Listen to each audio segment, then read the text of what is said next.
আজকে বানিয়ে দেখাবো রূপচাঁদা মাছের ঝোল। বাঙালিরা হচ্ছে মাছে ভাতে, বাঙালিদের কাছে মাছ খুবই প্রিয়। এই মাছটি খুবই মজাদার খেতে। খুব সহজভাবে আমি এই রান্নাটা কি করে করি সেটা দেখার জন্য শেষ পর্যন্ত আমার সঙ্গে থাকুন। আর এই রেসিপিটার যদি প্রিন্ট আউট চান অবশ্যই আমার রেসিপি ওয়েবসাইট mitarcooking.com ভিজিট করে দেখে নেবেন। নমস্কার, মিতার কুকিংয়ে আপনাদের সকলকে স্বাগত। চলুন রেসিপিটি দেখা যাক। এখানে 6 পিস রূপচাঁদা মাছ আছে, আমি ধুয়ে পরিষ্কার করে নিয়েছি। এখন এটাকে আমি লবণ হলুদ মাখিয়ে নেব। হাফ চামচের কম আমি হলুদ গুঁড়ো দিয়ে দিলাম, হাফ চামচের কম আমি লবণ দিয়ে দিলাম। এবার এটাকে আমি ভালো করে মাখিয়ে নেব মাছের গায়ে। এটা মাখানো হয়ে গেছে। মাছটা আমি এখন 10-15 মিনিটের জন্য রেখে দেব। কড়াইতে 2 চামচ তেল দিয়ে দিলাম। তেলটা এবার গরম হোক। তেল গরম হয়ে গেছে, আমি এবার মাছ দিয়ে দিচ্ছি। মাছ আপনারা যখন তেলে ছাড়বেন খুব হালকাভাবে ছাড়বেন, নাহলে গায়ে ছিটা আসবে।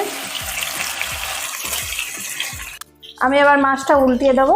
এক পিঠটা ভাজা হয়ে গেছে।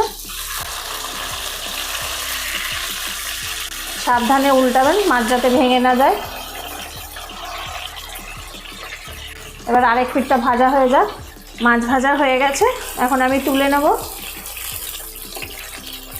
মাছগুলো আমি এইরকমভাবে ভেজে নিয়েছি। ওই তেলেই আমি 1 চামচ মতন তেল দিয়ে দিলাম। পেঁয়াজ কুচি দিয়ে দেবো। 2টো মিডিয়াম সাইজের পেঁয়াজ আছে এখানে। পেঁয়াজটা আমি একটু ভেজে নেব হালকা করে। পেঁয়াজ ভাজা হয়ে গেছে। এবার আমি 2 চামচ আদা রসুন বাটা দিয়ে দিলাম। দিয়ে আমি এটা ভালো করে এখন কষবো যতক্ষণ না কাঁচা গন্ধটা চলে যায়। আদা রসুনে কাঁচা গন্ধ চলে গেছে। এবার আমি 1 চামচ হলুদ গুঁড়ো দিয়ে দিলাম, 1 চামচ কালার লঙ্কা দিয়ে দিলাম, 1 চামচ লাল লঙ্কার গুঁড়ো দিয়ে দিলাম, 1 চামচ ধনিয়া গুঁড়ো দিয়ে দিলাম, 1 চামচ জিরে গুঁড়ো দিয়ে দিলাম। এবার আমি এই মশলাটা একটুখানি নেড়ে নিয়ে অল্প একটু জল দিয়ে দেব। অল্প একটু জল দিয়ে দিলাম মশলাটা যাতে পুড়ে না যায়। এবার আমি মশলাটা ভালো করে কষে নেব যতক্ষণ না গুঁড়ো মশলা থেকে কাঁচা গন্ধটা চলে যায়। গুঁড়ো মশলা থেকে কাঁচা গন্ধ চলে গেছে। এবার আমি একটা টমেটো কুচি দিয়ে দিলাম, হাফ চামচ লবণ দিয়ে দিলাম।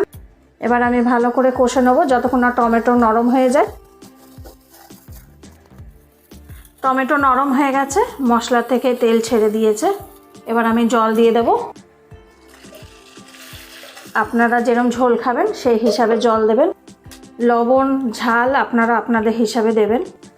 মাছ দিয়ে দিলাম আমি। 4টে কাঁচা লঙ্কা চেরা দিয়ে দিলাম ওপর থেকে। এবার আমি ঢেকে দেব। ঢেকে দিলাম। 10 মিনিট পর আমি নামিয়ে দেবো। ঢাকনাটা আমি নামিয়ে দিলাম। গ্যাসটা এবার বন্ধ করে দিলাম। ওপর থেকে ধনেপাতা ছড়িয়ে দিলাম। রূপচাঁদা মাছের ঝোল একদম রেডি। দেখুন কেমন লাগছে।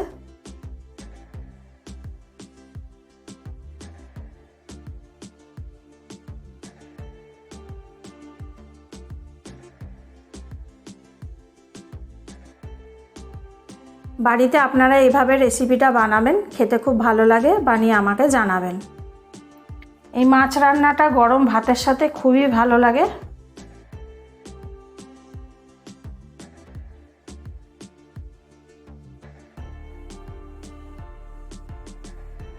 রেসিপিটি যদি ভালো লেগে থাকে তাহলে লাইক কমেন্ট শেয়ার করবেন। আর যদি ভালো না লাগে ডিসলাইক দিয়ে অবশ্যই একটা কমেন্ট করে জানাবেন। সকলে ভালো থাকবেন। আসি তাহলে।